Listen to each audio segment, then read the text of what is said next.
Donc, dans le jardin pédagogique de l'école, des salades ont été plantées, des photos sont prises régulièrement, les élèves constatent la croissance des salades, mais si on compare avec les animaux, s'ils comparent avec ce qu'ils savent, ils peuvent se demander, mais en fait, qu'est-ce que ça mange une salade? Pour grandir, qu'est-ce que ça consomme? Là, on va s'interroger sur les besoins nutritifs des végétaux. Donc, une première expérience qui vise à localiser la zone de production de matière organique chez les végétaux.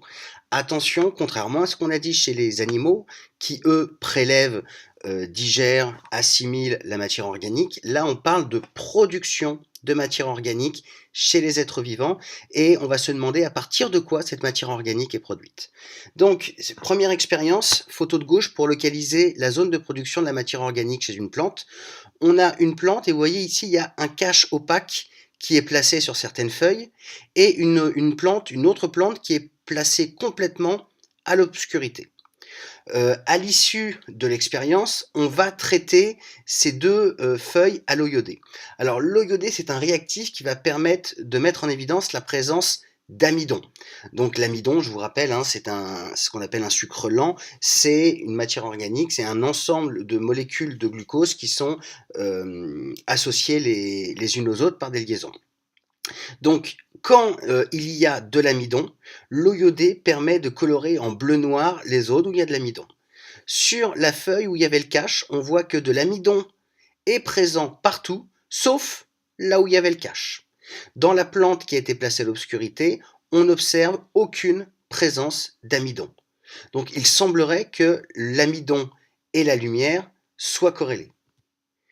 Alors, si on va un peu maintenant à l'intérieur de la cellule végétale pour voir ce qui se passe, sur cette première photographie à gauche, vous avez la photographie d'une observation microscopique d'une feuille d'élodée, c'est un végétal aquatique, placée à la lumière puis traitée à l'eau iodée.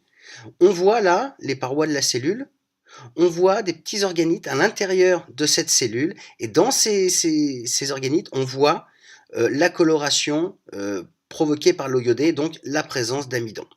La même feuille placée à l'obscurité, on voit toujours les chloroplastes, mais cette fois-ci, pas d'amidon à l'intérieur.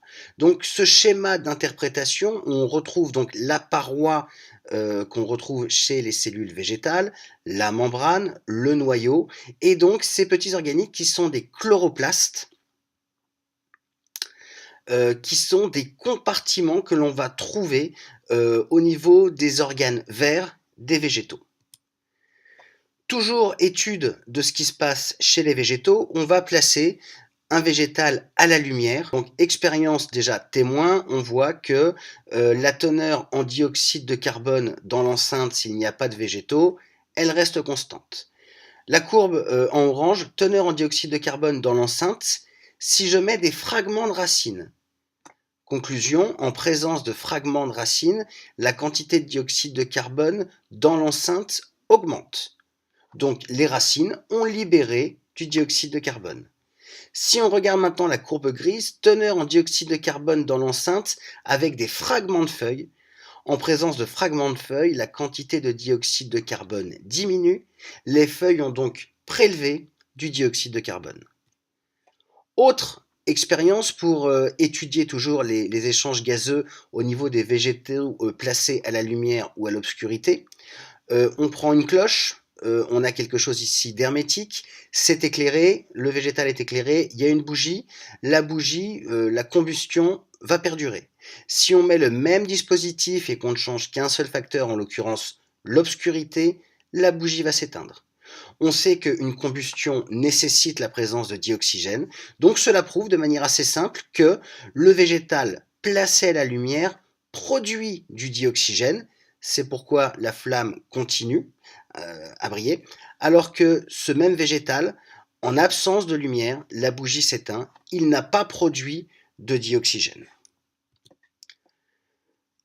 Alors ça, c'était pour les gaz, on fera une synthèse globale après.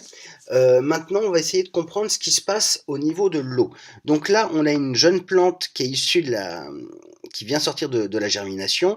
On a la jeune feuille, la jeune tige, les poils absorbants. Et on va faire l'expérience suivante. Donc, première expérience témoin, on va prendre notre jeune plante et la mettre dans l'eau, c'est le tube 1.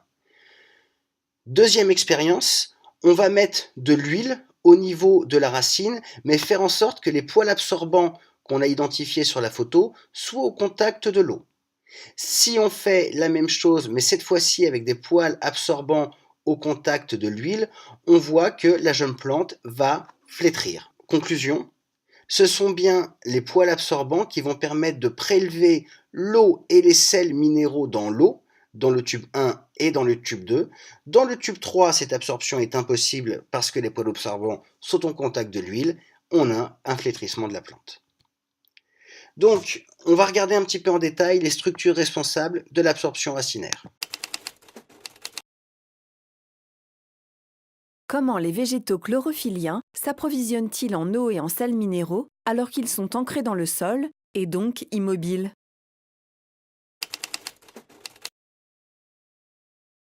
L'appareil racinaire des petites plantes est composé d'une racine principale et de nombreuses racines secondaires plus fines. Lorsque les racines d'un plant de haricots sont placées dans de l'huile, les feuilles flétrissent au bout d'un jour, puis le plant meurt, contrairement à un plant dont les racines ont été placées dans de l'eau.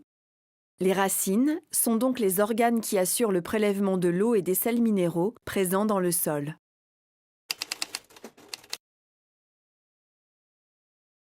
Une racine d'un plant de radis comporte une zone composée de fins poils visibles à l'œil nu, appelée zone pilifère. Cette zone, observée à la loupe binoculaire, montre que chaque poil part de l'épiderme de la racine. Lorsque la zone pilifère d'une racine d'un plant de radis est placée dans de l'huile, alors que le reste de la racine est placé dans de l'eau, les feuilles flétrissent au bout d'un jour, puis le plant meurt. En revanche, un plant dont la zone pilifère a été placée dans de l'eau et le reste de la racine dans l'huile se porte bien. La zone pilifère des petites plantes est donc la zone principale d'absorption de l'eau et des sels minéraux. Un poil absorbant est une cellule très allongée de l'épiderme racinaire. Donc quelques coupes et schémas d'interprétation. Donc là, on voit au niveau d'une coupe les longs poils absorbants qui sont ici. Les cellules de la racine apparaissent là en bleu. Sur ce croquis d'interprétation, vous voyez que les poils absorbants, ce sont vraiment des prolongements des cellules les plus extérieures au niveau de la racine. Donc, comme l'eau, les sels minéraux et la matière organique, comment tout ça va circuler dans la feuille? Donc tout d'abord, à l'échelle de la plante, quand on regarde une plante, on voit au niveau de la tige un certain nombre de tissus qui sont différents et qui vont permettre de déplacer les deux types de sève. Donc la sève brute, c'est la sève qui va des racines vers les feuilles. Elle va contenir essentiellement de l'eau et des sels minéraux. C'est logique, c'est là où ils ont été prélevés. Dans les racines, il faut alimenter la totalité de la plante. Donc la sève qui va du bas vers le haut, appelée sève brute, va contenir principalement de l'eau et des sels minéraux. La sève élaborée, quant à elle, elle va des feuilles vers les racines et elle va contenir essentiellement de l'eau toujours, mais de la matière organique qui, là encore c'est logique, a été synthétisée au niveau des feuilles et doit venir alimenter l'ensemble du végétal. Donc un petit point sur la circulation de la sève brute.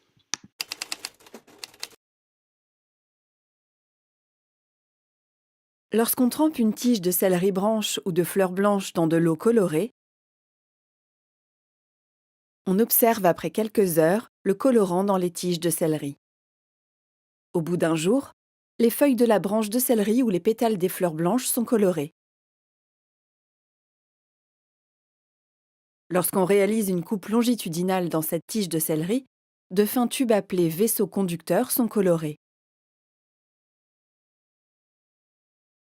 Un fragment de ce tube, observé au microscope optique, montre un ensemble de cellules allongées à parois épaisses. Ces cellules contiennent du colorant. Alors les deux sèves sont donc transportées par des vaisseaux spécialisés qui sont constitués vraiment de cellules spécialisées.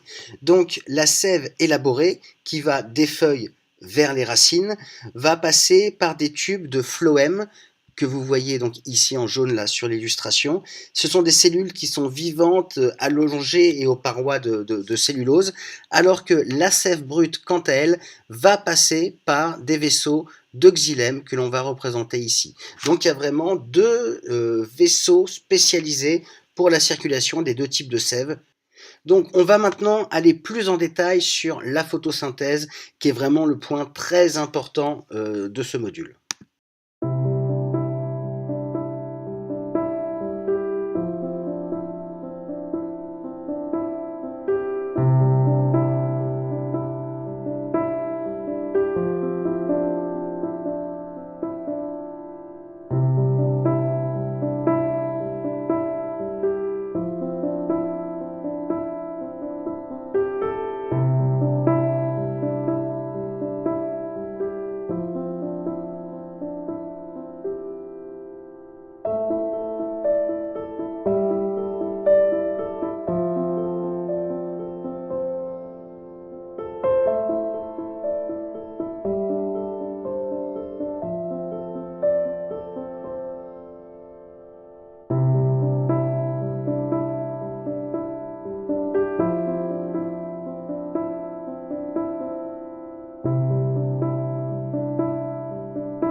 Alors on va revenir rapidement sur l'équation bilan. La photosynthèse, rendue possible grâce à cette molécule présente dans les feuilles. Vous pouvez tout à fait concevoir les feuilles comme un panneau solaire. L'objectif de la feuille est vraiment de récupérer un maximum d'énergie lumineuse pour assurer cette réaction où à partir de matières minérales, eau et dioxyde de carbone, grâce à l'énergie lumineuse, les végétaux sont capables de produire de la matière organique, en l'occurrence du glucose, et produire également du dioxygène qui va être rejeté à l'extérieur. Donc échange et production de matière chez les plantes, on va voir comment tout ça s'équilibre. Les êtres vivants ont tous besoin de molécules organiques. Certains, comme les animaux, prélèvent cette matière dans leur environnement, tandis que d'autres la fabriquent directement. C'est le cas des plantes vertes. Comment les végétaux chlorophylliens fabriquent-ils les molécules organiques leur permettant de fonctionner et de grandir? Les cellules des feuilles sont les usines à fabriquer les molécules organiques. Elles ont besoin pour cela du dioxyde de carbone de l'air qui est absorbé par les feuilles, mais aussi d'eau et de sels minéraux prélevés dans le sol par les racines, puis transportés des racines aux feuilles par les tissus conducteurs de la sève brute. Sans énergie, l'usine ne fonctionne pas et ne fabrique pas de molécules organiques à partir de ces ingrédients. Cette énergie est apportée par la lumière qui est captée par la chlorophylle présente dans les cellules des feuilles. Ainsi, à partir d'eau, de sels minéraux et de dioxyde de carbone, grâce à l'énergie lumineuse, les cellules de la feuille fabriquent des molécules organiques comme par exemple le glucose. C'est ce que l'on appelle la photosynthèse. Les molécules organiques fabriquées sont ensuite acheminées par les tissus conducteurs de la sève élaborée vers toutes les cellules du végétal. Cette matière est utilisée pour le fonctionnement cellulaire, mais peut aussi être stockée sous forme de réserve.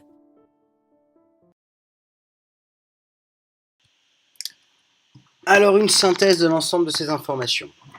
À partir de la germination d'une graine, un végétal grandit.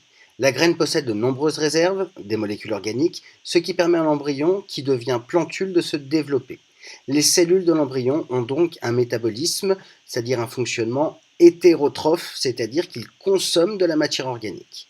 Dès que la plantule se retrouve à la lumière, elle devient chlorophyllienne. La couleur verte va apparaître. Son métabolisme, c'est-à-dire son fonctionnement, va alors se modifier complètement. Pour assurer leur fonctionnement, leur croissance et leur développement, les végétaux chlorophylliens prélèvent par leurs racines des molécules minérales, l'eau, les sels minéraux par les feuilles, une molécule minérale qui est le CO2 présent dans leur milieu de vie, que ce soit dans le sol ou dans l'atmosphère. Grâce à l'énergie apportée par la lumière captée par la chlorophylle et à partir de ces molécules minérales, leurs cellules sont capables de fabriquer leurs propres molécules organiques en effectuant une réaction chimique appelée photosynthèse. Donc, ça vient du grec pour lumière et synthesis combinaison. En même temps que la fabrication de molécules organiques lors de la photosynthèse, il y a un dégagement de dioxygène qui est ici un déchet. Le dioxygène dans le cadre de la photosynthèse est vraiment un déchet. Donc, à l'échelle de la cellule, on va retrouver donc, dans le chloroplaste l'énergie lumineuse et on retrouve cette équation bilan qui est équilibrée. On a le même nombre d'atomes à gauche et à droite. Donc, dioxyde de carbone plus eau, minérale, vont permettre de produire de la matière organique grâce à l'énergie solaire et libérer comme déchet du dioxygène. On a bien sûr ce type de fonctionnement-là que dans les cellules chlorophylliennes des végétaux. Donc la photosynthèse s'effectue au niveau des cellules de la feuille, là où il y a la présence de la chlorophylle indispensable pour capter l'énergie de la lumière. Les molécules organiques qui sont produites au niveau des cellules de feuilles sont ensuite acheminées dans toutes les parties de la plante par la sève élaborée. Là, on peut vraiment faire un parallèle sur le rôle du fluide circulant entre la sève des végétaux et le sang des animaux.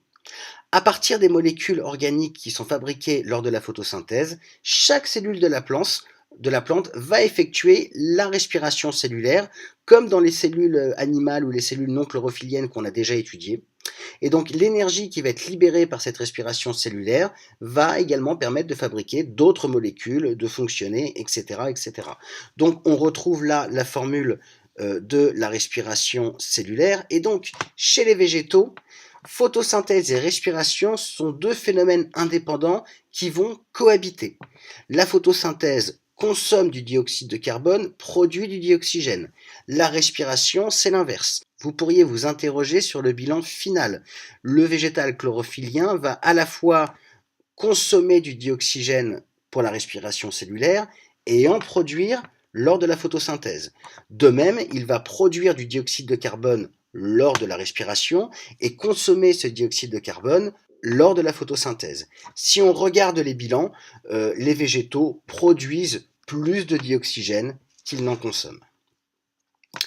Les végétaux chlorophylliens ont donc un métabolisme autotrophe, opposé au métabolisme hétérotrophe que l'on avait identifié pour les animaux. À condition de recevoir de la lumière, ils sont capables de fabriquer des molécules organiques à partir uniquement de molécules minérales prélevées dans leur milieu, sol et atmosphère. De nombreux êtres vivants sont mangés par d'autres, des relations alimentaires s'établissent au sein des chaînes alimentaires. Donc, maintenant qu'on a vu les différents types de métabolisme, on va voir comment cela va se mettre en réseau dans la nature.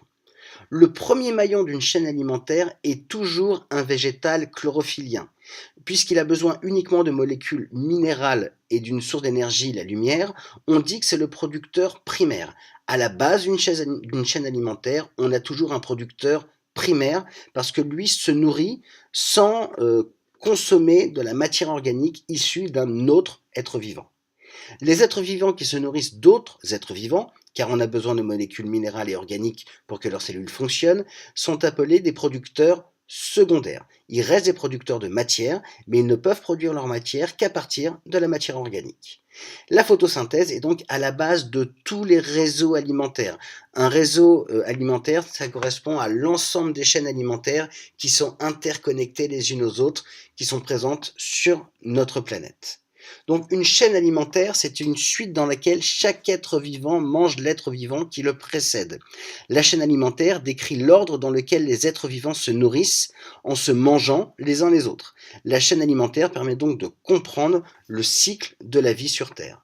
On a donc toujours le producteur primaire qui va faire la photosynthèse, et ensuite on va voir les producteurs secondaires Donc là, l'escargot va manger la carotte et cet escargot sera mangé à son tour par l'oiseau. Un autre exemple de chaîne alimentaire. Donc on a vraiment la matière végétale qui est la matière de départ de toutes les chaînes alimentaires.